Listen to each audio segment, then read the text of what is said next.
இது ஒரு எதிர்பாராத ஒரு கூட்டம். முதல்ல டாக்டர் தான் பேசுகிறதா இருந்தது. திடீர்னு காலையில் ஒரு பெரிய அவருக்கு திடீர்னு ஒரு பிரச்சனை வந்துருக்கு. காலையில் இது சுந்தரராஜன் அவர் ஃபோனில் இது நீங்கள் பேசுகிறதுனா எனக்கு ஒன்றும் புரியல. எப்படி அவரை பற்றி அசோகமித்திரனை பற்றி பேசுகிறேன். நான் அசோகமித்திரன் இறந்து போய் 1 மாதம் தான் இருக்குது. எனக்கு சரியாக நான் தூங்கிட்டு இருக்கும்போது மத்தியான நேரம் காலையில் ஒரு 11-12 மணிக்கெல்லாம் சாப்பிட்ட பிறகு ஒரு நல்ல தூக்கம் வரும். தூங்கி எழுந்துக்கும் போது சில சமயம் 3 மணி எழுந்துப்பேன், 2 மணிக்கு எழுந்துப்பேன், 4 மணிக்கு கூட எழுந்துப்பேன். அப்படி எழுந்துக்கும் போது எனக்கு அசோகமித்திரனை பார்க்க தோணும். ஏன்னா அசோகமித்திரனை அடிக்கடி நான் சந்திச்சுட்டே இருப்பேன். தீநகரில் தான் அவர் வீடு இருந்தது. அப்படி போகும்போது நான் வந்து ஒரு வெங்கடேஸ்வர போலீஸ் ஸ்டால் வந்திருக்கேன். இந்த போலீஸ் ஸ்டாலில் அசோகமித்திரனுக்கு ஒரு மிளகா பஜ்ஜிங்கிறது சூடாக இருக்கும். அந்த மிளகா பஜ்ஜி, இந்த மிளகா பஜ்ஜி வந்து அவருக்கு ரொம்ப பிடிக்கும். இந்த மிளகா பஜ்ஜியை வாங்கிட்டு அசோகமித்திர வீட்டுக்கு போனதுனால அவர் அசோகமித்திர அந்த மிளகா பஜ்ஜியை முன்னாடியே ரசித்து சாப்பிடுவார். அவர் சாப்பிடும்போது சொல்லுவார், இந்த மிளகா பஜ்ஜியை பண்ணுறவங்களுக்கு ஒரு நோபல் பிரைஸ் கொடுக்கணும் அப்படிங்கிற மாதிரி அவர் சொல்லுவார். அது சொல்லும்போது எனக்கு இது மாதிரி சொல்கிறார். உண்மையிலே அதுக்கப்புறம் எனக்கும் ஒரு மிளகா பஜ்ஜி வாங்கி சாப்பிடணும் போல தோணும். ஆனால் நான் மிளகா பஜ்ஜி விரும்பி சாப்பிட்றேன் கிடையாது. அப்புறம் கொஞ்ச நேரம் நாங்கள் பேசுவோம். மிளகா பஜ்ஜி சாப்பிட்றதுக்காகவே அசோகமித்திரன் சில சமயம் எனக்கு ஃபோனில் கூப்பிட்டு வர முடியுமாம்பார். அப்போ நான் வந்து மிளகா பஜ்ஜி வாங்கிட்டு வந்துடுறேன் அப்படின்பேன். இது ஒரு முதல்ல நான் வந்து இது ஒரு பகுதி, இது கடைசி பகுதி. இது இந்த என்ன ஆயிடுத்து, அவர் இறந்து போய் 1 மாதத்துல எனக்கு வந்து இந்த பிரச்சனை. என்னடா அது, இவர் 3 மணிக்கு நம்ம அங்கே போய் அவரை பார்த்துட்டு இருந்தோமே, இப்போ அதை வந்து பார்க்க முடியலையான்னு ஒரு சில சமயம் என் மனசு வந்து தயார் நிலையில் இருக்கும் அங்கே போய் பார்க்கலாமாங்கிற மாதிரி. ஆனால் அவர் தான் இல்லையே, நம்ம எப்படி போய் பார்க்க முடியும் அப்படிங்கிற மாதிரி தோணுது. இது வந்து ஆரம்ப காலத்துலேருந்து எனக்கு இந்த அசோகமித்திரன் எப்படி எனக்கு தெரிய வந்தாருங்கிறத நான் சொல்ல விரும்புகிறேன். முதல்ல இவர் வந்து என் ஃப்ரெண்டு, இவர் என்னுடைய பால்யகால நண்பர் வேணுகோபாலன். அவர் இங்கே வந்து ஆச்சரியம், அவர் வரவே மாட்டார் கூட்டத்துக்கு. பாஸ்கரன் தான் வந்து எங்கிட்ட வந்து மாட்டிட்டாரு.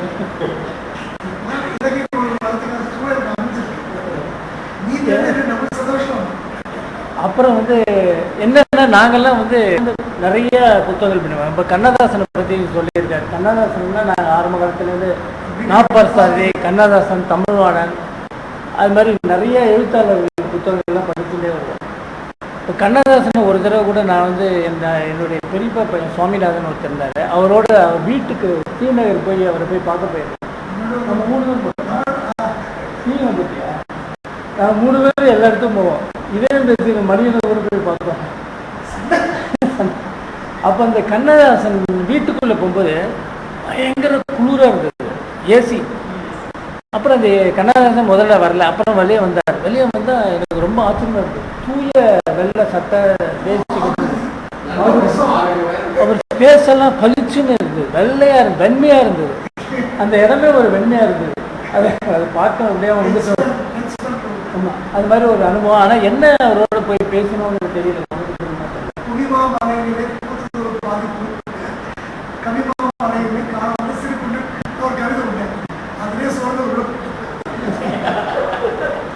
அப்புறம் வந்து இப்போ நான் வந்து கண்ணதாசன் பற்றி அவர் ரொம்ப பேசிட்டாரு. இப்போ நான் அசோகமித்திரனை பற்றி ஏதாவது பேச முடியும்.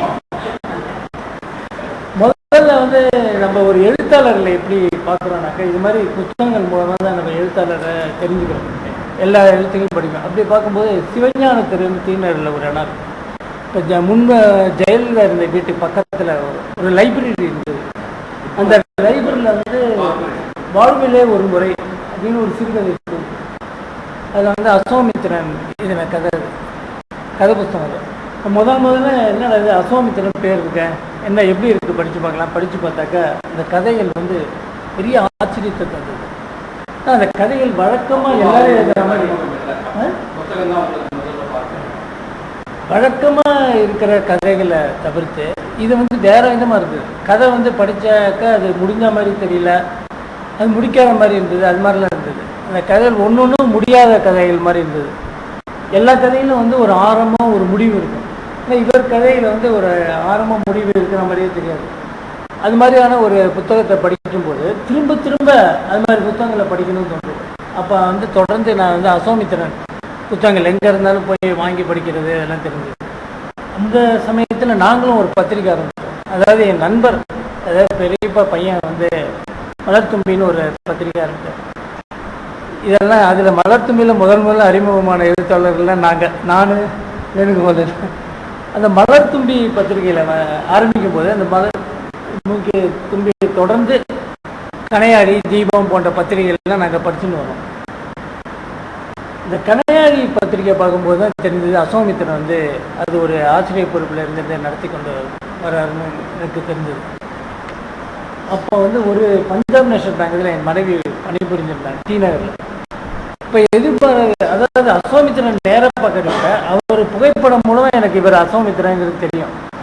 ஒரு முறை வந்து பஞ்சாப் நேஷனல் பேங்கில் ஏதோ பணம் வித்ட்ரா பண்ணுறதுக்காக அவர் வர்றாரு. வந்து நின்றுட்டு இருக்கும்போது இவர் அசோமித்திரன் பார்த்தோன்னு கிடுக்குன்னு ஓடி போய், சார் நீங்கள் அசோமித்திரன் தானே அப்படின்றார். அவருக்கு என்னன்னு தெரியல, ஒரு கோபம் மேலே.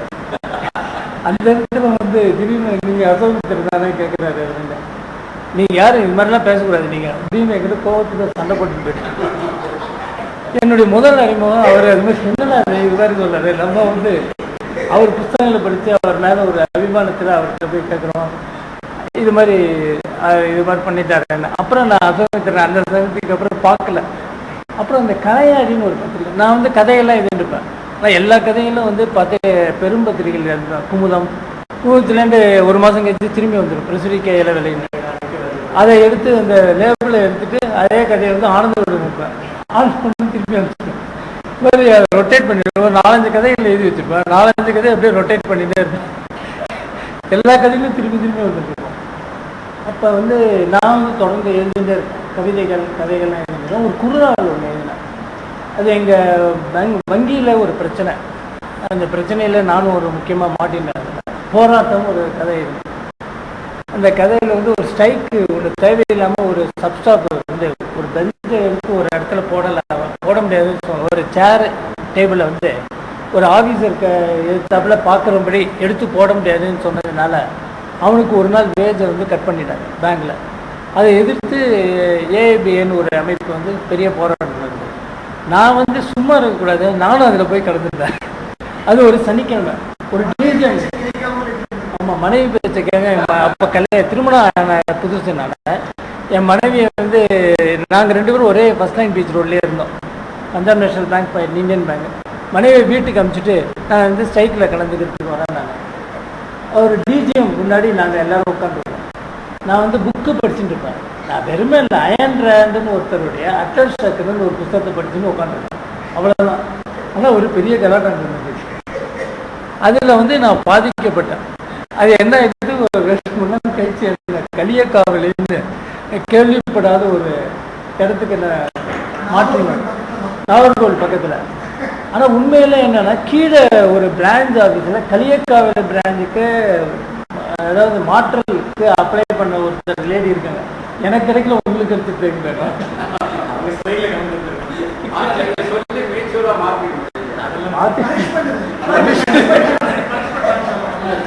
அந்த பனிஷ்மெண்ட் காலத்தில் நான் என்ன பண்ணேன், என் நண்பர்கள் எல்லாருமே ஒரு நிறைய பேர் மாட்டிருந்தாங்க. எல்லாரும் மாட்டிருந்தாலும் என்ன, ஆனால் உண்மையிலே தப்பிச்சுட்டோம்.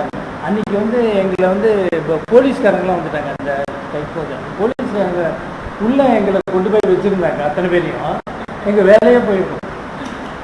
எங்கள் ஒரு லக்கு என்னென்னா, திடீர்னு வந்து போலீஸ்காரங்க வந்தோடனே இப்போ சந்துருன்னு ஒரு வக்கீல் கிட்ட நாங்கள் ஃபோன் பண்ணி கேட்டோம். அந்த மாதிரி அது நீதிபதி அவர் சொன்னார், உடனே நீங்கள் அவர் வெளியே போய் அவர் விட்டுருங்க, நீங்கள் எதுவும் வேறு எதுவும் பண்ணாதீங்க, மாட்டிப்பீங்க எல்லாரும் அப்படின்னாரு. உடனே விட்டுட்டோம் அந்த டிஜே. அப்புறம் நாங்கள் வந்து தப்பித்தோம், ஒரு விராட்டில் எஸ்கேப் வச்சுங்க. அதுக்கப்புறம் நாங்கள் என்ன பண்ணுறோம், அந்த பரங்கி மலையில் ஒரு ஜோசியர் இருக்கார். அந்த ஜோசியர்கிட்ட போய் என்ன சார் இது மாதிரி ஆயிடுச்சுன்னு கேட்குறோம். இந்த ஜோசியர் சொல்கிறாரு, உங்களுக்குலாம் வேலையே போயிருக்க வேண்டியது, தப்பிச்சிங்க நீங்கள் அப்படின்னாரு. அப்புறம் என் நண்பர் ராமூர்த்தின்னு ஒரு நண்பருக்கு அவருக்கு ஒரு அறிவுரை இருந்தார், நீங்கள் நவகிரகத்தை தலைகீழ சுற்றுங்க. அவர் தலைகீழ சுற்றிருக்காரு. இந்த அனுபவத்தை வந்து நான் போராட்டம் ஒரு 3 மாதம் நாங்கள் ரொம்ப கஷ்டப்பட்டோம். அந்த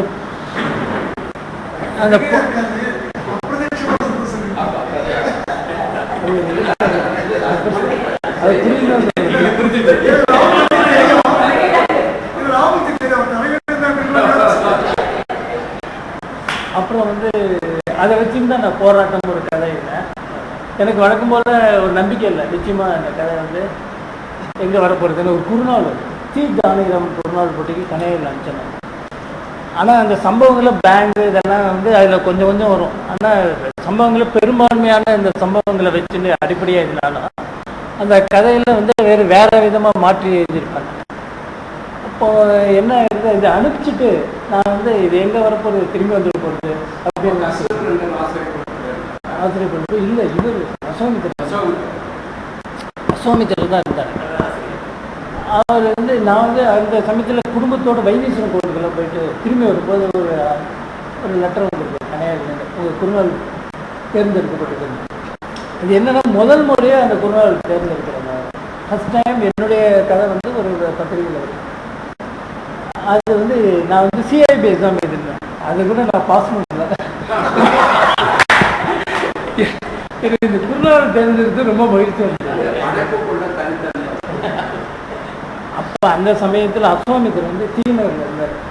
எனக்கு என்னென்னா அந்த குறுநாள் இருக்கிறது சந்தோஷமாக இருந்தாலும் உள்ளுக்குள்ளே ஒரு உதைப்பு. ஏன்னா பேங்கை பற்றிலாம் கொஞ்சம் இது எழுதிட்டாங்க. அதில் எங்கேயாவது பார்த்துட்டு புனைப்பெயர் பற்றின இந்த புனைப்பெயர் வந்து ஒரு ஆச்சரியமான விஷயம். புனைப்பெயர் நான் கண்டுபிடிச்சது அது எப்படின்னா ஐபி சிங்கர் ஒரு எழுத்தாளர். அந்த எழுத்தாளர் வந்து ரொம்ப முக்கியமான எழுத்தாளர். உங்களுக்கு தெரியும் I B Singer Jewish writer Saul Bellow I B சிங்கர்ல அவருடைய நாவல்கள் ஷார்ட் ஸ்டோரியெல்லாம் படிச்சுட்டே இருந்தோம். இந்த சந்திரமௌலின்னு இந்த உண்மையான பேர். அந்த பேரில் ஏற்கனவே ஒரு நாடக ஆசிரியர் நாடகம்லாம் எழுதி என் பேரை கற்றுட்டாரு. அவருக்கு என் பேர் வச்சுக்க முடியல, என்னால் சந்திரமௌலின்னு அவர் பேர் வச்சுட்டாரு. அப்போ வந்து என் பேரை மாற்றணும்னு நினச்சேன். மாற்றணும்னு நினைக்கும் போது பார்சாரதி கோவில் ஒன்று திருப்பதிகண்ட இருக்கு இல்லையா, அந்த கோவிலை சுற்றி வரும்போது அது சாமி பேர் வந்து அழகி சிங்கர். எனக்கு இந்த ஐபி சிங்கர் அழகி சிங்கர் பேர் அதனால அதுக்கு அதை தேர்ந்தெடுத்தேன். இல்லாட்டி அழகி சிங்கர்னு பேர் தெரிஞ்சிருக்கேன். அசோமித்திரன் வீட்டுக்கு நான் போகிறேன். அவர் என்னுடைய தொடர்ந்து அப்புறம் வந்து ஜெயமோகன், பாவண்ணன், சுப்பிரபாரதி மணியன், அது மாதிரி எல்லாருடைய குறுநாவல்களும் தொடர்ந்து ஒவ்வொரு மாதமும் அவங்க போட்டுன்னு வந்தாங்க. தி ஜானகிராமன் குறுநாவல் பண்ண ஒரு 12 குறுநாவல்கள் செலக்ட் பண்ணோம். உங்களுக்கு இருந்து அதாவது அது மாதிரி 12 குறுநாவல்களை செலக்ட் பண்ணி போட்டுருவாங்க. ஒவ்வொரு மாதமும் ஒவ்வொருத்தருக்கு வரும். அது மாதிரி என்னுடைய கதைகள் தொடர்ந்து வந்துகிட்டே இருந்தது. குறுநாவல் ஒரு வருஷத்துக்கு போராட்டம் வந்தது, அடுத்த வருஷம் விபத்துன்னு வந்தது. இது மாதிரி ஒவ்வொரு கதையாக வந்துருந்தது. இந்த விபத்துங்கிற கதை வரும்போது அது வந்து நான் இப்போ வந்து பிரான்ச் ஆஃபீஸில் வந்துட்டேன். அந்த பனிஷ்மெண்ட்னால நான் பிரான்ச் ஆஃபீஸ் வந்து நார்த் உஸ்மான் ரோடுன்னு ஒரு பிரான்ச்சில் ஓட்டு. அந்த இடத்துல அப்படியே வண்டியில் போயிட்டு இருக்கும்போது பின்னாடி ஒரு ஜீப் வந்து இடிச்சு கீழே வந்து ஒரு ஏர்போன் ஃப்ராக்சர் இது மாதிரி ஆச்சு. அதை பேஸ் பண்ணி ஒரு கதை எழுதியிருந்தேன். அதில் வந்து வங்கியை பற்றி எழுதியிருந்தேன். அப்போ எனக்கு வந்து ஒரு பெரிய சந்தேகம் வந்துடுச்சு. வங்கியை பற்றி எழுதினா யாராவது வந்து இந்த வங்கியை பற்றி எழுதுனான்னு சொல்லி இவனை கண்டுபிடிச்சி ஏதாவது பனிஷ்மெண்ட் மாதிரி கொடுத்துருவாங்க. வேலையே போயிடுச்சுன்னா என்ன பண்ணுறதுன்னு. அப்புறம் வந்து அது என்ன பைத்தியக்காரத்தனமா ஆக்சுவலி அந்த வேலையில் இருக்குன்னா வேறு மாதிரியே கூட இருந்துருக்கலாம், தெரியாது நம்மளுக்கு. அப்போ அசோமித்திரன் வீட்டுக்கு போனேன். அவர் தான் என் ஆசிரியர். அசோமித்திரனை பார்த்து இதை சொல்லி இதை மாற்றிடணுன்னு. அப்போ அவர் வீட்டுக்கு போகிறேன். தாமோதர ரெட்டி ஸ்ட்ரீட்டில் இருக்கார். அவர் போனால் உடம்பு சரியாயில்லை, படுத்த படுக்க இருக்காரு, ஜுரம். இதேமாரி பாசனுக்கு ஜுரம். அந்த மாதிரி அவர் ஜுரத்தில் வந்து எழுந்துருக்காங்க. எதுக்குப்பா வந்தாங்க, இந்த மாதிரி இந்த கதை விபத்துன்னு வந்திருக்கு, அதில் வந்து சில மாற்றங்கள்லாம் செய்யணும் போல இருக்குது, வங்கியை பற்றி ஏதோ எழுதிட்டேன், வங்கியில் பணிபுரிகிற மாதிரிலாம் எழுதியிருக்கேன், அது ஏதாவது பிரச்சனை வரப்படுது, அதெல்லாம் ஒன்றும் வராது, அதை பற்றினா கவலைப்படாது இல்லைங்க, அது மட்டும் இருந்துட்டு அது ஒன்று எடிட் பண்ணுவாங்க அப்படின்னு சொல்லிட்டு அவர் அந்த கதையை முழுசாக சொல்கிறாரு. என் குருநாவலை படிச்சுட்டு அவர் தான் அவர் முழுசாக சொல்கிறது எனக்கு ரொம்ப ஆச்சரியமாக இருந்தது. அதுக்கப்புறம் அந்த கதை வந்த பிறகு ஒன்று, ஏன்னா ஒரு தைரியம் என்னன்னா எங்கள் பேங்கில் யாரும் படிக்க போகிறதில்ல, கடையாளிங்கிற பத்திரிக்கை யாருக்கு தெரியும். ஏன்னா என் நண்பர் ஒருத்தர் வரதராஜன் ஒருத்தர், என் ஃப்ரெண்டு ஒருத்தர் வரதராஜன், அவர் ஆங்கிலத்தில் நல்ல கடிதங்கள்லாம் எழுதுவார். ஒரு நண்பர் அந்த வரதராஜன் லெட்டர்ஸ் டு தி இந்துவில் வந்து நிறைய லெட்டர்ஸ் கொடுவார். அவரை வந்து ஒரு டிஜிஎம் வந்து கூப்பிட்டு வான் பண்ணார், இந்த மாதிரி எல்லாம் லெட்டர்ஸ் டு தி யாரை கேட்டு நீங்கள் பர்மிஷன் வாங்கிட்டீங்களே நீ இது மாதிரி ஏன்னா தொலைச்சி கட்டிட்டு பயமுறுத்திருக்காரு. அந்த சமயத்தில் எனக்கும் பயம், எங்கே வந்து இதை படிச்சு. ஆனால் உண்மையில அதை படிக்கணும்னு வச்சுங்க. இது என்ன பிரச்சனைனா, இதுதான் அவருடைய ஆரம்பம். என்னுடைய ஆரம்பம் அசோகத்தினோட தான். அதை படிக்க அப்போ எனக்கு நெருக்கம் வைத்தார். அடிக்கடி அவரை நான் பார்க்குற ஒரு வாய்ப்பு எனக்கு கிடைச்சது. நான் ஒரு பத்திரிக்கை ஆரம்பிச்சிருந்தேன். அந்த பத்திரிகையில் தொடர்ச்சியாக அவர் வந்து அவர் கொஞ்ச நாள் கழிச்சு தான், ஏன்னா அவர் ஒரு பெரிய எழுத்தாளர். அந்த காலத்தில் ரொம்ப பெரிய எழுத்தாளர், சாகித்ய பரிசெல்லாம் வாங்கியிருக்காரு எல்லாம். அவர் என் பத்திரிகைக்கு எழுதுவாரும் ஒரு சந்தேகம் கூட இருந்தது. ஆனால் அவர் ரொம்ப இயல்பான ஒரு மனிதராக இருக்குது. நான் வந்து ஒரு சாதாரண ஒரு 48 பக்கத்தில் இல்லை 64 பக்கத்துக்குள்ள ஒரு பத்திரிக்கை டெல்லி சைஸில் அதிக செலவு வைக்காமல் ஒரு பத்திரிக்கை ஆரம்பிச்சிருந்தேன். அதுக்கு வந்து அவர்கிட்ட கேட்பேன், சார் நீங்கள் ஏதாவது எழுத்துறீங்க? அவர் என்ன ஆச்சரியம் வந்து உடனே எழுதி அனுப்பிச்சுடுவார். சில நேரம் கொண்டு வந்து கொடுப்பாரு. ஏதாவது ஒரு மோப்பா மாதிரி ஒரு வண்டியை வச்சுட்டு ஓட்டிகிட்டு இருப்பார். மோப்பா வண்டியில் வந்து கொடுத்துட்டு போயிடுவார். ஆமாம். அப்புறம் வந்து எனக்கு இதுதான் ரொம்ப ஆச்சரியமான விஷயம். அவர் ஒரு பெரிய எழுத்தாளர். அவர் வந்து என் பத்திரிகைக்கு மதித்து எழுதுவது. நாங்கள் வந்து அனுபவத்தை பெறக்கூடிய தொடர்ந்து எழுதி கொண்டு இருக்கிற எழுத்தாளர்கள் தான் என் கூட இருப்பாங்க. எங்கள் எழுத்துக்கள் எல்லாம் வந்து வேறு பத்திரிகையில், வேறு பெரிய பிரபலமான பத்திரிகையில் வராது. இன்னொன்று, எங்கள் பத்திரிகையில் வந்தாலும் நிறைய பேர் படிப்பாங்க, எங்களுக்கே தெரியாது. ஏன்னா அது ஒரு 500 பிரதி 1000 பிரதிக்குள்ளே இருக்குது. ஆனால் அதுக்குள்ளே பயங்கர சண்டை நடந்துட்டு. இந்த சண்டை வந்து நீங்கள் வந்து அந்த பத்திரிகையை நடத்த விடாமல் ஒரு பெரிய சண்டை நடந்துட்டு இந்த பத்திரிகைக்குள்ள. இப்போ எனக்கு அது மாதிரி ஒரு அனுபவத்தில் வந்து அசோகமித்திரன் வந்து பெரிய முக்கியமான என் கூட வந்து பல எழுத்தாளர்கள் இந்த பத்திரிகையில் கலந்துருக்காங்க. அதில் வந்து முக்கியமான எழுத்தாளர் கோபிகிருஷ்ணன். இன்றைக்கி வந்து தமிழில் வந்து கோபிகிருஷ்ணனுடைய சிறுகதைகளை யாராவது படிச்சிருக்கீங்களா தெரியாது, பார்த்துருக்கீங்களா என்ன தெரியாது. அது மாதிரி ஒரு சிறுகதைகள் வந்து இந்திய அளவில் கூட எந்த எழுத்தாலும் எதிர்க்குது. அவருடைய பெரிய புத்தகத்தை வந்து நற்றினை பதிப்பகம் போட்டிருக்கு. அவர் உயிரோடு இருந்தபோது அவருக்கு எந்த மதிப்பும் கிடைக்கல, எந்த பரிசும் கிடைக்கல. இப்போ மாரங்கநாதனுக்கும் அது மாதிரி ஒரு பிரச்சனை வச்சுருக்கோம். கோபிகிருஷ்ணன் வந்து அவர் முக்கியமான எழுத்தாளர். அவரும் நானும் வந்து கோபிகிருஷ்ணனும் பிரச்சனைக்குரிய மனிதர். நானும் எல்லாருமே பிரச்சனைக்குரிய மனிதர்கள். கோபிகிருஷ்ணன் அவர் ரொம்ப பிரச்சனைக்குரிய மனிதர். இந்த கோபிகிருஷ்ணன் நானும் தான் முதல்ல வந்து விருட்சங்கிற பத்திரிக்கை வந்து நான் தான் அதுக்கு பெரிய முதல்ல இல்லை ஒரு 500 ரூபா போட்டு பத்திரிக்கை பிரிண்ட் பண்ணுறோம் வச்சுங்க. நானும் கோபிகிருஷ்ணன் தான் அதில் இருந்தோம். அவர் துணை ஆசிரியர், நான் ஆசிரியர்னு. 2வது இதழில் வந்து பெரிய பிரச்சனை வந்துருக்கு. என்ன பிரச்சனைன்னா, கோபிகிருஷ்ணன் நானும் என்ன பத்திரிகைகள் பாதி எடுத்துன்னு எல்லாருக்கும் விநியோகம் பண்ணுறோம். நான் அமிச்ச ஆளுகளுக்கு யூரோ அனுப்பிட்டு இருக்கேன்.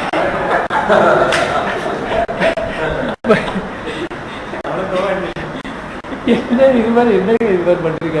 நான் தான் அவருக்கு அனுப்பிச்சிருக்கேன், நீங்களும் ஏன் அனுப்புறீங்க? இது மாதிரி அதே பத்திரிக்கை. அப்போ 2வது பத்திரிக்கை வரும்போது பிரம்மராஜன் ஒருத்தர், அவரை தாக்கி காளிதாசன் ஒருத்தர் கவிதை எழுதுகிறார்.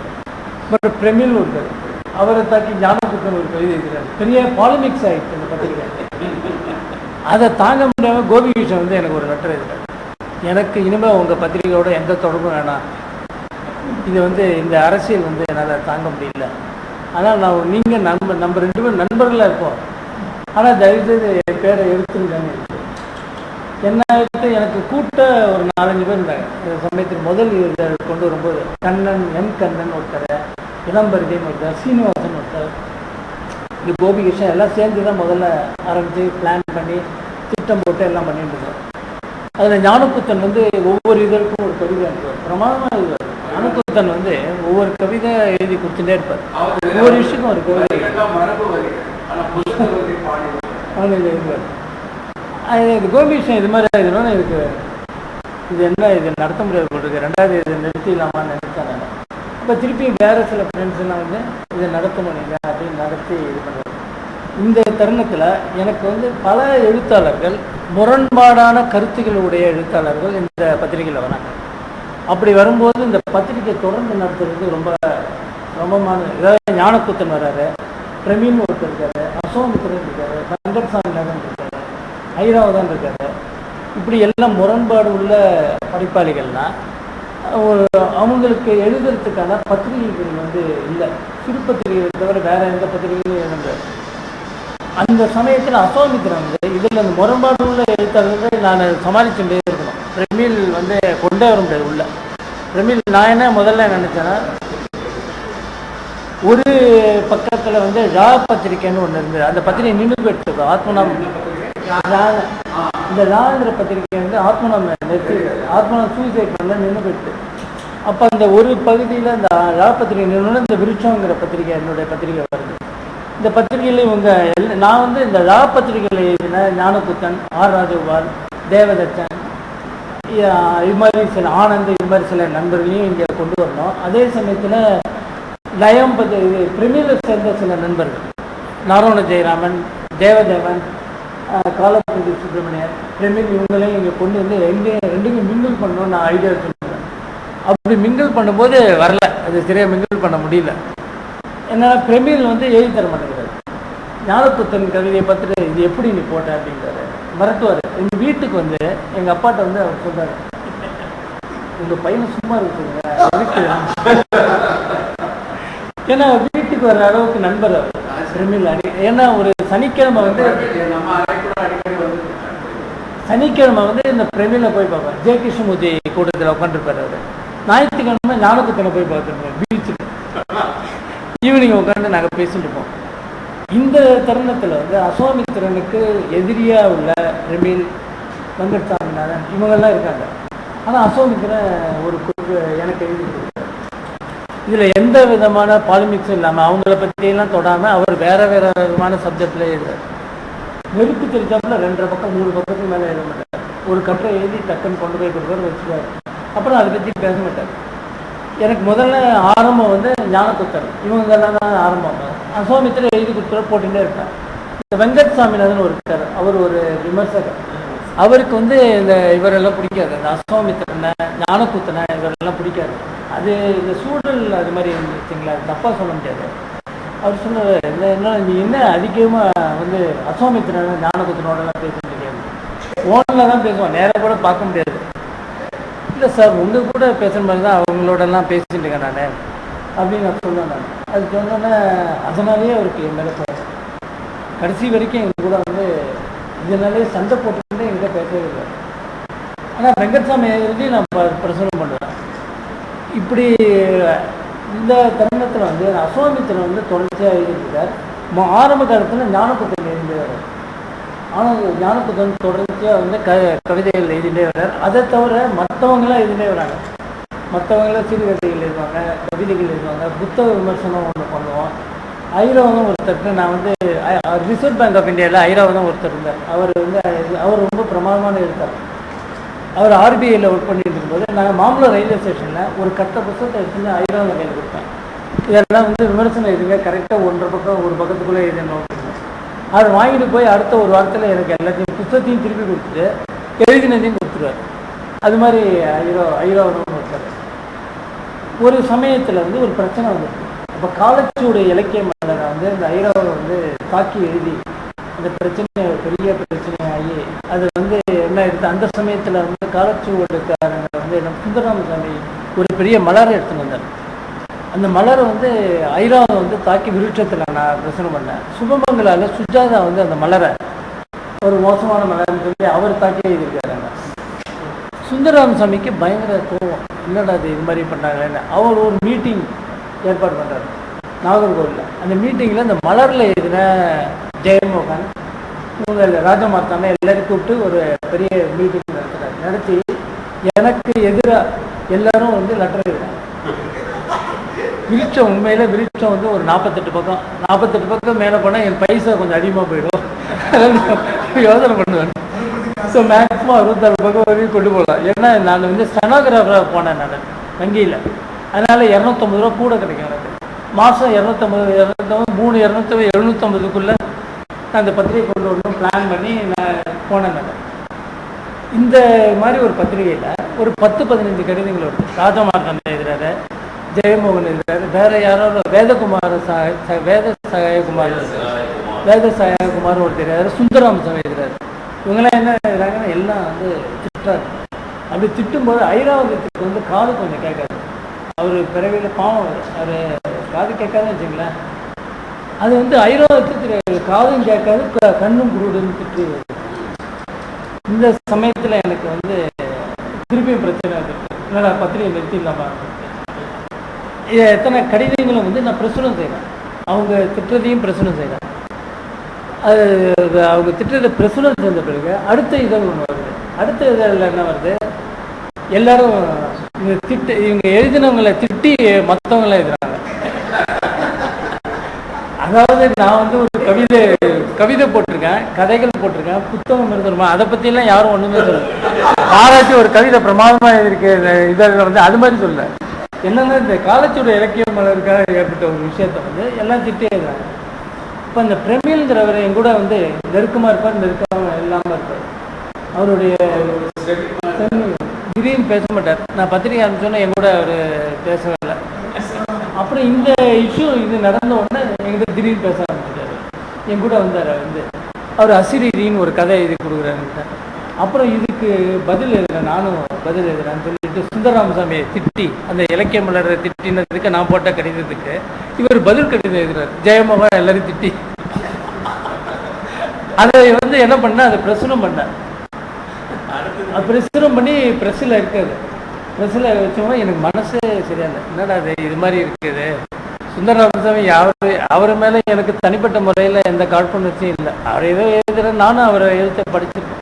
புளியமரத்தின் கதையெல்லாம் ரொம்ப அருமையான ஒரு நாவல். வந்து ஜெயசிலபுரம் எக்ஸ்பிரிமெண்டலாக கதைகள்லாம் எழுதிப்பார். அவர் தனிப்பட்ட முறையில் எனக்கு ஒரு விரோதம் கிடையாது, விரோதியும் கிடையாது. ஆனால் இந்த பத்திரிகை மூலம் ஒரு விரோத தன்மையை வந்து அது உருவாக்குறது அப்படின்னு நினச்சிருக்கேன். பத்திரிகையை வந்து ப்ரெஸ்லேருந்து எடுத்துட்டேன். லெட்டர் ப்ரெஸ் தான் எடுத்து போஸ்ட் பண்ணிட்டேன். போஸ்ட் பண்ண பிறகு நிம்மதி இல்லாமல் இருந்தேன். பேங்கில் தான் நிம்மதி இல்லாமல் இருந்தால் பேங்கில் தான் கட்டிட்டு இருப்பேன் வச்சுக்கேன். அப்படி நடந்துட்டு அந்த வந்து நாம் நிறுத்திடலாம் அந்த பத்திரிக்கையை. எதுக்கு இது மாதிரி பிரச்சனையாக வருது அப்படின்னு நினச்சிருந்தேன். இப்போ இந்த பத்திரிகைலாம் போயிட்டு என்ன ஆக போகிறது தெரியல, இப்படியே குழப்பின்றேன் நான். அப்போ திடீர்னு பார்த்தா ஒரு 2-3 நாள் கழித்து ஒரு தபால்காரர் வர்றாரு எக்மோர்லேருந்து. சார் உங்கள் பத்திரிக்கை நீங்கள் ஸ்டாம்பு குறைச்சலாக விட்டுட்டீங்க, நாங்கள் எங்கேயும் அனுப்பல, உங்கள்கிட்ட திருப்பி கொடுத்துருவோம், வந்து எடுத்துன்னு போயிடுங்க எல்லாத்தையும். ஆமாம், இது படிக்கிறதே 200-300 பேர் தானே.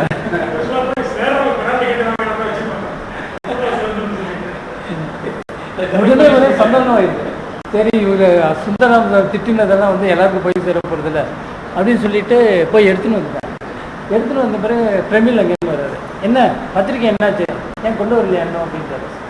இது மாதிரி பிரச்சனை ஆகிடுது, முடிஞ்சுட்டா சீக்கிரம் முடிக்கணுமா, அசோமித்திரன்ட்ட இன்னும் வரல நான், இது மாதிரி முடிஞ்சுட்டு இது என்ன பண்ணுறது தெரியல அப்படின்னா பிரமிழ் வந்து அந்த கடிதங்கள்லாம் போடவே போடாதீங்க, ஆனால் அதுக்கு கையில் நான் மாற்றம் ஒன்று எழுதி கொடுக்குறேன், அதை இதில் பிரசுரம் பண்ணிவிட்டு நீங்கள் இந்த விவாதம் முடிஞ்சிருக்குன்னு எழுதுறீங்க அப்படின்னு. ஸோ பிரமிழ் வந்து ஒரு நெருக்கமான நண்பர் இருக்குங்க. அவர் வந்து ஒரு பேராகிராஃபு அந்த தலையங்கத்தில் நான் எழுதினதோடு சேர்த்து ஒரு பேராகிராஃப் எழுதுகிறார். குறிப்பிட்ட அந்த பத்திரிகையில் இதை வந்து தாங்காது, இது மாதிரி இதை வந்து தொடர்ச்சியாக கொண்டு வர முடியாது, இதோடு இந்த விவாதத்தை முடிச்சுக்கிறோம் அப்படின்னு சொல்லி எழுதி அந்த பிரச்சனையை சால்வ் பண்ணார். அப்போ அவர் என்ன சொன்னார்னா, முதல்ல வந்து அவர் எங்கள் அப்பாக்கிட்ட வந்து பத்திரிகை நடத்தாதீங்கன்றார். நாளுக்குத்த என்ன சொல்கிறாரு, நீங்கள் பத்திரிகை நடத்துங்க, இப்போ பத்திரிகை இல்லை, தொடர்ந்து நீங்கள் ஒரு பத்திரிகை கொண்டு வர்றது நல்லது உங்களுக்கு அப்படின்றார் அவர் ஞானக்குத்தன். இந்த விவகாரம் முடிஞ்ச பிறகு இந்த பிரச்சனை சுந்தரராமசாமி பிரச்சனை முடிஞ்ச உடனே பிரமிழ் என்ன சொல்கிறாருன்னா, நீங்கள் பத்திரிகை நடத்தாதீங்க, தொடர்ந்து நடத்துங்க. ஞானக்குத்தன் என்ன சொல்கிறார், நீங்கள் கான்ட்ரவர்ஷியில் மாற்றிட்டீங்க, பத்திரிகை நிறுத்துங்க.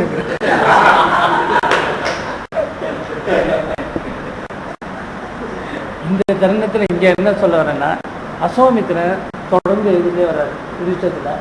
அவர் இந்த கான்ட்ரவர்ஷியில் எதுலையுமே வரல, இந்த கான்ட்ரவர்ஷி எதுவுமே இல்லை. அவர் பிரமாதமாக ஒவ்வொரு கட்ட ஒவ்வொரு.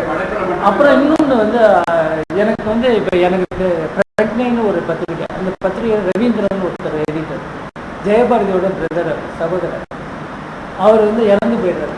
அவரை பற்றி எனக்கு தெரியாது. அசோமித்திரன் சார் இந்த ஜெயபாரதி பிரதர் இறந்து போயிட்டார், அவரை பற்றி ஒரு அபிச்சுரி குறிப்பு மாதிரி அவரை பற்றி ஏதாவது தெரியுமா சார் உங்களுக்கு? அவர் வந்து இந்த இரங்கல் கூட்டத்தை பற்றி இரங்கல் செய்திகளை அனுப்புறதுல வந்து அசோமித்திரன் வந்து திறமையானவர். ஆனால் இந்த தீராநதியில் அம்சன் குமார் எழுதியிருக்காரு, அவரை பற்றி எல்லாரை பற்றியும் எழுதுவார் இரங்கல். ஜெயபாரதி அப்படியா, நான் எழுதி தரதோ எழுதி தரேன், உனக்கு அரை பக்கத்துக்கு கரெக்டாக எழுதி தரேன், அரை பக்கத்துக்கு கரெக்டாக எழுதி கொடுக்குறேன். அசோகமித்திரன் அது மாதிரிலாம் நிறைய வந்து அசோகமித்திரன் தொடர்ந்து எழுந்தே வர்றாரு. ஆரம்ப காலத்தில் எனக்கு ஞானக்குத்த நண்பராக இருந்தார். அப்படியே கொஞ்சம் கொஞ்சமாக போய் அசோகமித்திரன் நண்பராக. அப்புறம் நான் அசோகமித்திரன் அடிக்கடி சந்திக்கிறேன். அவர் வேலைச்சேரியில் இருக்கும்போது என்னால் வந்து தொடர்ந்து சந்திக்க முடியல. என்ன காரணம், அவர் அப்போ வந்து ஃபோன் பண்ணி கூப்பிட்டாரு, என்ன வந்து பார்க்க மாட்டேங்கிறாரு. இன்னொரு விஷயம், அசோகமித்திரன் ஒரு தடவை நான் ஐராவதம் வைத்தீஸ்வரன் எல்லாரும் ஒரு கார் எடுத்துகிட்டு போய் அவர் பார்ப்பேன். நிறைய தடவை பார்ப்பேன். பார்க்கும்போது என்ன பண்ணுவார், அவர் வீட்டில் பாருங்க, அவர் ஒரு பெரிய எழுத்தாளர். அவர்கிட்ட வந்து நிறைய பேர் புத்தகங்கள் படிக்கிறதுக்கு அனுப்பிச்சுட்டே இருப்பார். உலகம் முழுக்க வந்து அவர் ஒரு பெரிய ரைட்டர், சாதாரண எழுத்தாளர் கிடையாது. அவருக்கு வந்து நிறைய பேர் புத்தகங்கள் அனுப்புவாங்க, அன்பளிப்பாக அனுப்புவாங்க, நிறைய பேர் புத்தகம் வாங்கி எல்லாம் கொடுப்பாங்க. எல்லாம் அவரை வச்சுக்கிறதுக்கு அவருக்கு இடம் இல்லை. ராமகிருஷ்ணன் வீட்டில் கொஞ்சம் இருந்தது. அப்புறம் இந்த ரவி வீட்டில் வந்து இடம் இல்லை. அவர் என்ன பண்ணுவார், அவர் ஒரு பிரச்சனை, அவங்க வீட்டில் இந்த முதல் 3வது பையன் வீட்டில் இருந்தார். அந்த வீட்டிலேருந்து முதல் பையன் வீட்டுக்கு அவர் மாறி வர வேண்டியதார். முதல் பையன் வந்து டி நகரில் ஒரு பெரிய வீடு கட்டியிருந்தார். ரவின்னு பேர், முருகேசன் பேர். அப்படி வரும்போது அவர்கிட்ட இருக்கிற அத்தனை புத்தகங்களையும் அவர் எல்லாருக்கும் கொடுத்துருக்காரு.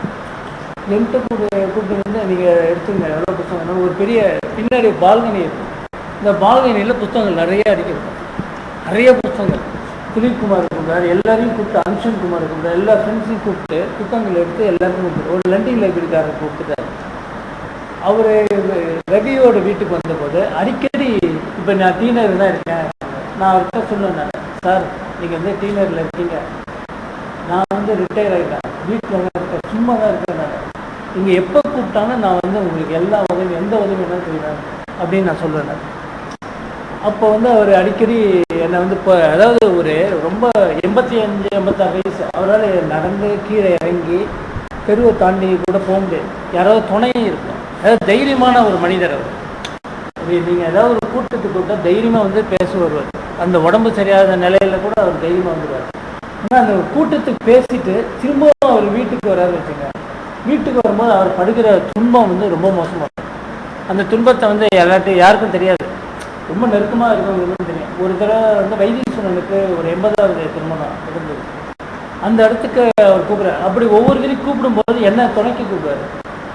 நான் வந்து அந்த காரில் வந்து இப்போ இவரெல்லாம் கூட கூப்பிட்றாரு. இவங்கெல்லாம் அறிமுகப்படுத்தோடனே இவங்கெல்லாம் கூட துணைக்கு போயிருக்கேன். இந்த டாக்டர் வந்து அறிமுகப்படுத்தோடனே அவர் டாக்டருக்கு போயிருக்காரு, இவர் கூட அறிமுகப்படுத்திருக்காங்க. இப்போ எல்லாரும் வந்து துணைக்கு என்னை கூப்பிடுவார். துணைக்கு நான் போகும்போது அப்படி ஒரு தடவை வந்து வைத்தீஸ்வரன் திருமணத்துக்கு போயிட்டு அவர் திரும்ப வரும்போது காரில் திரும்பி உட்காரும்போது உடம்பு பெருசாக மூச்சு விடுறாரு. எனக்கு வந்து பயம் வந்துட்டு அவரை பார்த்து, என்ன இந்த மாதிரி மூச்சு விடுறாருங்க. அவங்க மனைவி பக்கத்தில் இருந்தேன். அவர் அப்படி கொஞ்சம் நேரம் அப்படி இருக்கும், அப்புறம் சரியாக போயிடும் அப்படின்னு சொல்லியிருந்தேன். ஆனால் வரமாட்டேன்னு சொல்ல மாட்டோம். இதுதான் அவருடைய பிரச்சனை.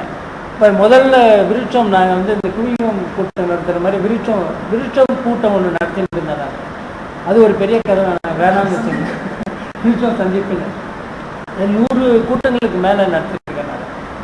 அப்போ விட்டு விட்டு நடத்துவேன். அப்போ ஒரு தொடர்ச்சியாக ஒரு ஆடிட்டர் எங்கிட்ட அவர்கிட்ட நானும் எங்கிட்ட அவரும் மாட்டின்னு வச்சுருக்கேன். அது தொடர்ந்து ஒரு 22 கூட்டம் நடத்துவேன். முதல் கூட்டம் வந்து அசோகமித்திரன் வச்சு ஒரு கூட்டம் நடத்துவேன். அப்போ வந்து 19 பேர் வந்தாங்க. அதில் 3 பேர் நான், ஆடிட்டர், அசோகமித்திரன், 17 பேர் வந்தாங்க.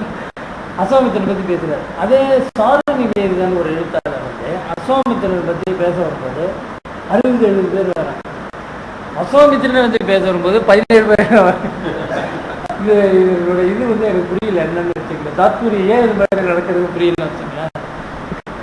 இப்போ என்ன, கடைசி காலத்தில் ஒரு பேங்க்கில் வந்து ஒரு கணக்கு என்ட்ரி போடணும். அசோகமித்திரன் என்னை கூப்பிட்டாரு. நான் போய் அவர்கிட்ட பாஸ்போர்ட்டெல்லாம் வாங்கி எடுத்துன்னு போய் என்ட்ரி போட்டு, ஏன்னா அவங்க வீட்டில் வந்து இருக்கிற சூழலில் அவங்க பையன் வந்து ஒரு பெரிய ஆடிட்டர், பெரிய வேலையில் இருக்கார். அவருக்கு நேரம் இருக்காது. அவர் பையனுடைய இவரோட ஒய்ஃப் வந்து சிக்கு, அவங்களால வர முடியாது. பையனுடைய மனைவியாலும் வந்து ஹெல்ப் பண்ண முடியாது. அந்த பேத்தியங்களுக்கும் வந்து ஹெல்ப் பண்ண முடியாது. இவர் வந்து தனியாக இருப்பார். அப்போ வந்து நான் தான் அவருக்கு வந்து எல்லா இடத்துக்கும் அவர் எடுத்துகிட்டு போகிறது, ஹெல்ப் பண்ணுறது. அப்புறம் எல்லா கூட்டத்துக்கு எல்லா பொண்ணும் ஆல் இண்டியா ரேடியோவில் ஒரு கதை படிக்கிறதுக்கு கூப்பிட்றாங்க. அதை என்னெல்லாம் அழைச்சிட்டு போகிறார். ஆல் இண்டியா ரேடியோ வரைக்கும் வந்து அவருக்கு ஹெல்ப் பண்ணுவார். அப்புறம் இது மாதிரி ஒவ்வொரு இடத்துக்கும் அவர் போகிற இடத்துக்கெல்லாம் நான் வந்து போய் ஹெல்ப் பண்ணிடுறேன். கடைசியாக வந்து என்ன பண்ணார், அவர் பையனுடைய இது முடிச்சிடுறாங்க ஒரு 10 நிமிஷத்துல. ரொம்ப நேரம் ஆயிடுச்சு. ஒரு கடைசியாக என்ன ஆயிடுத்து, அவருக்கு வந்து ஒரு பையனுடைய திருமணம் நடக்கிறது, பையனுடைய பெண்ணுக்கு திருமணம் நடக்கிறது, முதல் பெண்ணுக்கு திருமணம்லாம் பிரச்சனை வருது. வீட்டில் நடக்கிற ஒரு விஷயம், அந்த வயசானவங்களுக்கு தெரியுமா தெரியல உங்களுக்கெல்லாம், வயசானவங்க நம்ம வீட்டில் இருந்தாக்கா நம்ம ஒரு திருமணம் நடக்கும்போது நம்மளுக்கும் ஒரு பதைப்பு இருக்கும். இந்த வயசான உயிரோடு இருக்கணுமே, அந்த திருமணம் நடந்து முடியும், எதுவும் ஆகிடக்கூடாது, ஒரு சுபகாரியம் வந்து தடைப்பட்டு போகிறது, அது மாதிரி ஒரு பயம் உங்கள் குடும்ப பிள்ளை வீட்டில் இருக்கிற குடும்பத்துக்கு அவங்களுக்குலாம் நம்ம ஒரு பயம் இருக்கும். அதனால் இவர் எங்கேயாவது போகிறேன்னு சொன்னாக்கா அவங்க ரெஸ்ட்ரிக்ட் பண்ணுவாங்க, நீங்கள் இந்த மாதிரி போகாமல் இருங்க, அலையாமல் இருங்க, உங்களுக்கு உடம்பு சரியாகலை. அதனால் இந்த குடும்பத்தில் என்ன ஆயிடுச்சு, இந்த கல்யாணம் போது இந்த கல்யாணத்தை அட்டன் பண்ணுறது அவருக்கு பிரச்சனை. அது முதல் பேத்திக்கு அவருக்கு திருமணம் செஞ்ச போது அவரால் உடம்பு சரியாமல் வீட்டிலே இருக்கார், கல்யாணத்துக்கு வரல. அப்போ வந்து அவர் ரொம்ப மோசமாக இருக்கார் வீட்டில், அவரால் கலந்துக்கவே முடியல முதல் பேத்திக்கு. ரெண்டாவது பேத்திக்கு கல்யாணம் ஆகும்போது வந்துட்டார், பார்த்தா என்னமோ இருக்கார். இது நான் கேட்குறேன், என்ன சார் எப்படி இருக்கீங்க அப்படின்னு. அவர் கல்யாணத்தில் அவர் வந்து சில நண்பர்களில், ஒரு நெருக்கமான நண்பர்களை கூப்பிடுவார். இந்த திருமணத்துக்கெல்லாம் வந்து அவர் பொருட்டு வந்து அவர் பையன் வந்து இன்விடேஷன் அனுப்பிச்சு நாங்களாம் போயிருக்கோம். அப்போ ஒரு பெல்ட்டு கட்டிட்டுருக்கார் இடுப்பில், இந்த பெல்ட்டு பெயினோடு உட்காந்துக்கார் அந்த ரெண்டாவது பேத்தியோட.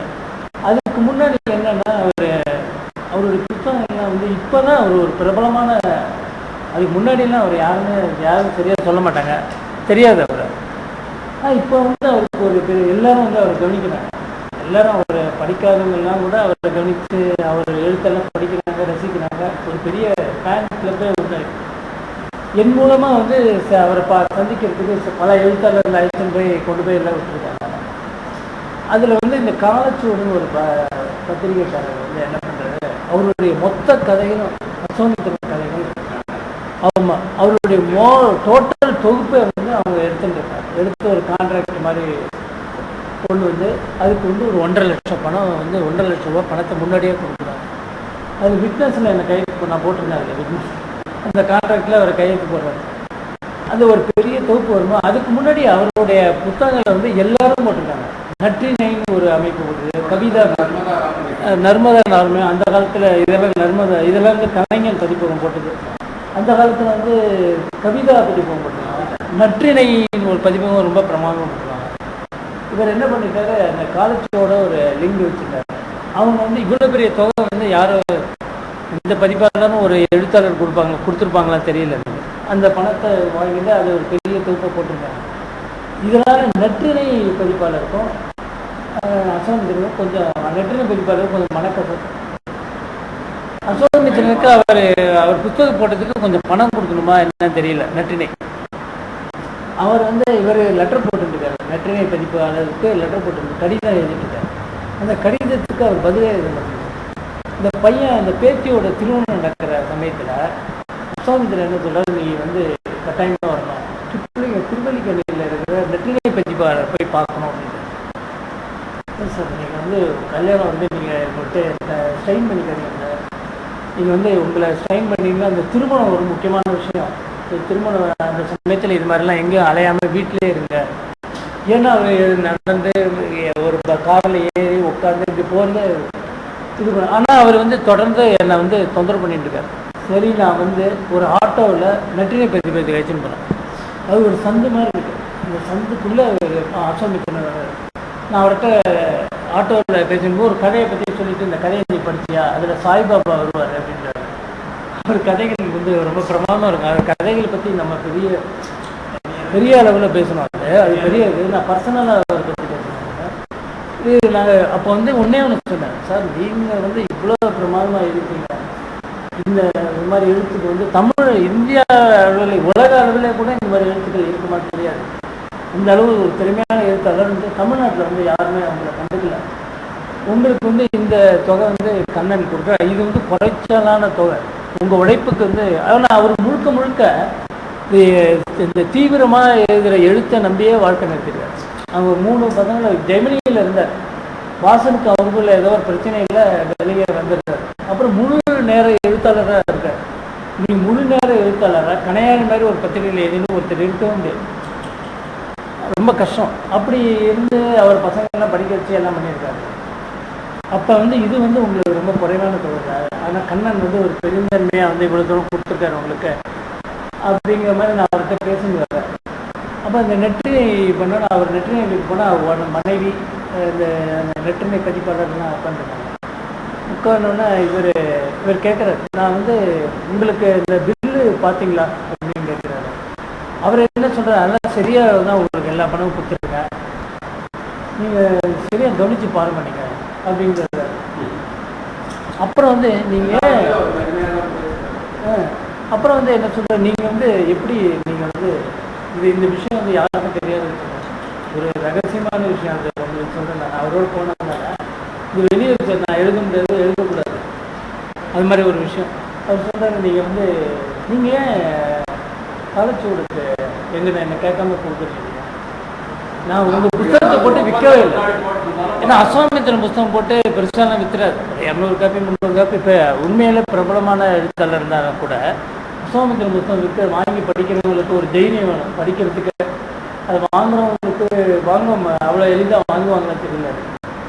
அப்படி இருக்கும்போது நான் வந்து உங்கள் புத்தகங்களை பிரிண்ட் பண்ணி வச்சுருக்கேன், நீங்கள் ஒரு வார்த்தை என்கிட்ட கேட்கல, இந்த பிரிண்டான புத்தகம்லாம் வித்துட்டான்னு கேட்கல நீங்கள், அதுக்குன்னு நீங்கள் வந்து காலச்சோடு கண்ணன்கிட்ட வந்து இந்த மாதிரி ஒரு அக்ரிமெண்ட் போட்டு இது பண்ணிக்கலாம். இந்த மாதிரி அப்செட் ஆகிட்டார் அவர். அவருக்கு ஒரு குழந்தை பிறந்திருக்கு, அந்த குழந்தைக்கு வந்து பைசாலாம் வச்சு கொடுக்குறாரு அசோனுக்கு. சரி நீங்கள் இப்போ பேத்தியோட கல்யாணத்துக்கு வராமல் இருக்கிறாரு, வந்துருந்தாரு. அப்போ வந்து கீழே இறங்கி வருவோம், குறுகலான படிக்கட்டு இறங்கி வரும்போது ஜாக்கிரதையாக இறங்கி வரும். ஒரு இடத்துல அவர் தடுக்கி கீழே விட போகிற மாதிரி இருந்தது.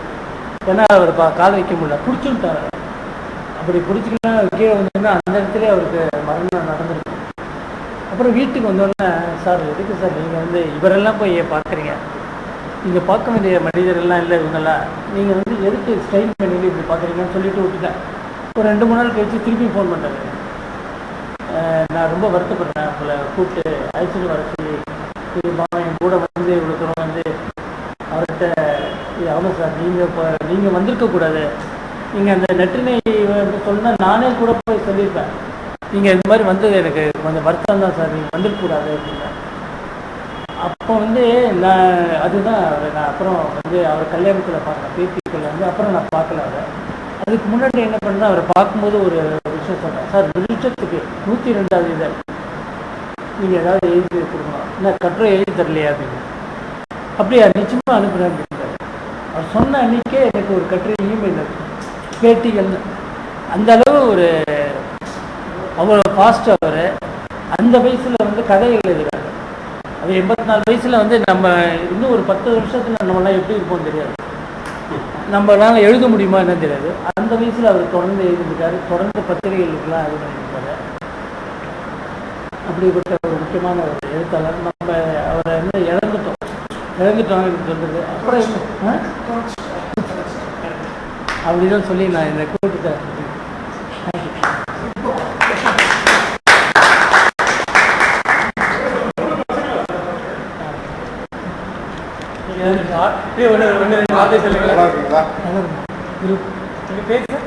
குரு வருது.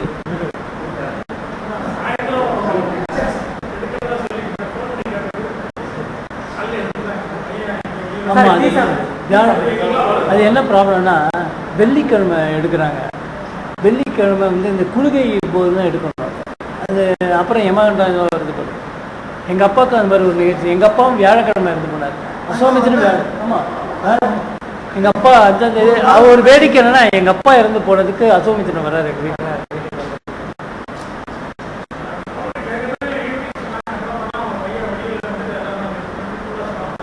சீக்கிரம்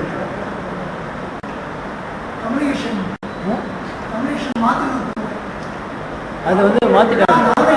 அது இன்னொன்று, இந்த பிராமணர் குடும்பத்தில் அந்த இவங்கெல்லாம் இருக்காங்க, சாஸ்திரிகள் அது பண்ணுறவங்க இருக்காங்க இல்லையா, அவர் கெடுபிடி பண்ணிக்குவாங்க.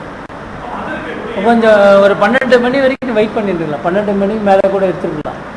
அவங்க ஒரு கெடுபிடி பண்ணி எடுத்துன்னு போயிடுவாங்க.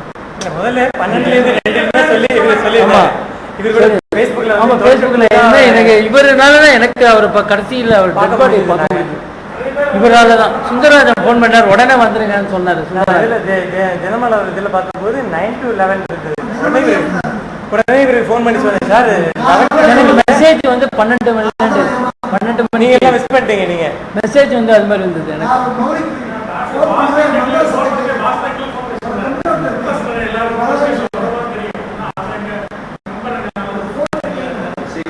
அப்புறம் இன்னொரு முக்கியமான விஷயம் சொல்லணும். அதாவது தைரியமானவர் அவர். மரணத்தை பற்றி பயப்படவே இல்லை. அவர் எப்போதுமே இந்த கூட்டத்தில் பேசும்போது நான் போயிடுவேன், இன்னும் அடுத்த வரை இருக்க மாட்டேன் கூலாக சொல்லுவார். அது இப்போ 100வது இதழ் விருஷம் நடந்தபோது கூட்டத்தில் வந்து பேசுகிறாரு. ஆமாம், அடுத்த இதழில் அடுத்த இது நான் இனிமேல் இருக்க மாட்டேன், இதெல்லாம் பேசுகிறேன் உங்கள்கிட்ட, இனிமேல் நான் இருக்க மாட்டேங்கிற கூட்டத்தில். அது சொல்ல வேண்டிய அவசியம் இல்லை, ஆனால் அது மாதிரி சொல்லுவார். ஞானகுத்தனுடைய மனைவி இறந்து போயிட்டாங்க. அவர் ஒரு செய்தி அனுப்பிச்சிருந்தேன் நான், இந்த மாதிரி ஞானகுத்தி மனைவி வந்து இறந்து போயிட்டாங்க. அவரு கூட என்ன எழுதுறாரு, அடுத்தது என்னுடைய டேன், என்னை வந்து ஃப்ரீசர் பாக்ஸில் வைக்காம அப்படியே எடுத்து எரிச்சிருங்க அப்படின்னு எழுதுறாரு. எனக்கு வந்து இது மாதிரி ஒரு தைரியமாக அப்படி எழுதுறாரு. ஏன்னா மரணத்தை பார்த்து பயப்படுறவங்க தான் நம்மள பெரும்பாலும் 90% மரணத்தை பார்த்து பயப்படுறவங்க.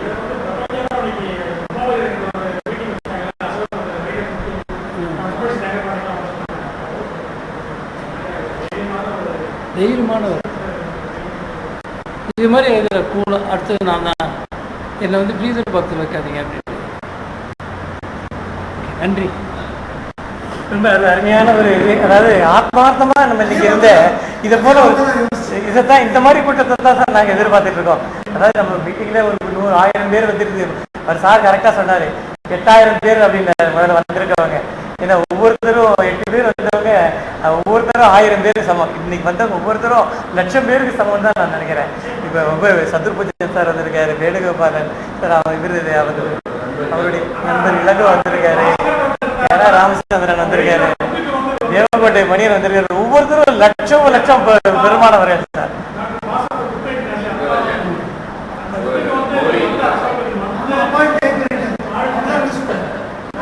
ஒன்று 2 வார்த்தைகள் நாங்கள் கேட்கிறோம். சொல்லுங்க சார்.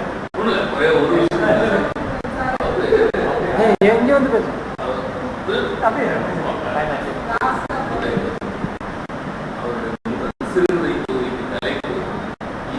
சில நாட்கள். ஆமாம், சில நாட்கள் அதுக்கு ரிவ்யூ அந்த அது போக தனிப்பட்ட கடிதங்களும் வந்து அவராகவே அதாவது ரெக்கக்னிஷன் அதெல்லாம் வந்து சோழலை வந்து வளரும் தமிழ் அப்படின்னு மாறி கொடுத்ததுமே ஒரு அறநூறு. அது வந்து ரொட்டீனா text book history of literature, Tamil literature கிடையாது. தமிழ் எப்படி எவ்வாறு வந்துச்சு அப்படிங்கிறத பற்றி, அதாவது மணிப்பிரவாளமாக இருந்தது, சம்ஸ்கிருதத்தோட இருந்து விடுபட்டு தனித்தமிழ் அப்படிலாம் வந்து ஒரு அருமையான புத்தகம். அப்போ வந்து மியூசிக்ஸை பற்றி போகிற காலமே கிடையாது. வளரும் தமிழ் அப்படின்னு தான் போடுவோம். புக் ரிவ்யூ அப்படிங்கிறது வளரும். நான் என்ன வளரும் தமிழ் அப்படின்னு சோமலையின் வளரும் தமிழ் அப்படின்னு நான் ஒரு பப்ளிஷ் பண்ணது பெரிய விஷயம். ஒரு personal letter. I congratulate you on an excellent article.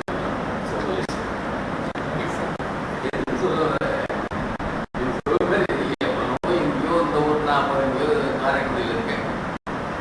அங்க வந்து இந்த ஒரு கடிதாசி வந்துன்னா நான் வந்து இலக்கியத்தில் ஈடுபாடு இருக்கா, புலமை இருக்கா, அதெல்லாம் அடுத்த விஷயம். தங்கமணம் கிடைச்சிருச்சு. கண்டிப்பா. மாதிரி அவர் எங்க இலக்கிய வாசலுடைய ஆண்டு விழாக்கு அவரை இவரு தான் அழைச்சிட்டு வந்தாரு. அந்த அவரையும் இந்திரா பாசன் அவர்களையும் கௌரவிச்சோம். ரொம்ப அருமையா பேசினார். அந்த இதுலையும் சரி, விருட்சம் 100வது நாள் விழாவில் அவர் பேசுறது வந்து ஒரு அருமையான ஒரு இது. அவர் அதான் சொல்லி, இப்போ வந்து நான் தான் அதுக்கு கம்பேர் பண்ணிட்டு இருந்தேன். அவர் சொல்லிட்டு இருந்து, இப்போ அசோகமித்திரன் ஐயா வந்து இப்போ இதை பத்தி பேச போய் இவர் அழகிய சீந்தரை வாழ்த்தி பேசுவார் அப்படின்னு சொன்னோடனே, அது எப்படி நீங்க சொல்லலாம் நான் வாழ்த்தி பேசணும்னு? நான் பேசுவேன், ஆனா வாழ்த்தி பேசுறேன்னு நீங்க சொல்லக்கூடாது அப்படின்னு ஒரு உரிமையோடு கோவிச்சிட்டு, ஆனா அதுக்கப்புறம் வாழ்த்தி சொன்னார். ரொம்ப அருமையா பேசக்கூடிய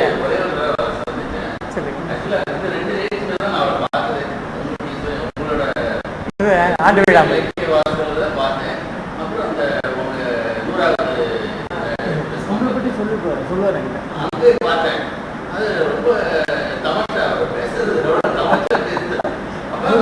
அவர் பேசுறதுக்கு ரொம்ப ஆக்சுவலா அவரோட கதை அந்த புத்தகம் படிக்கிறதுக்கும் அவர் நேரில் பார்த்து அவர் பேசுறதுக்கும் ரொம்ப வித்தியாசமா ரொம்ப சீரியஸா ரொம்ப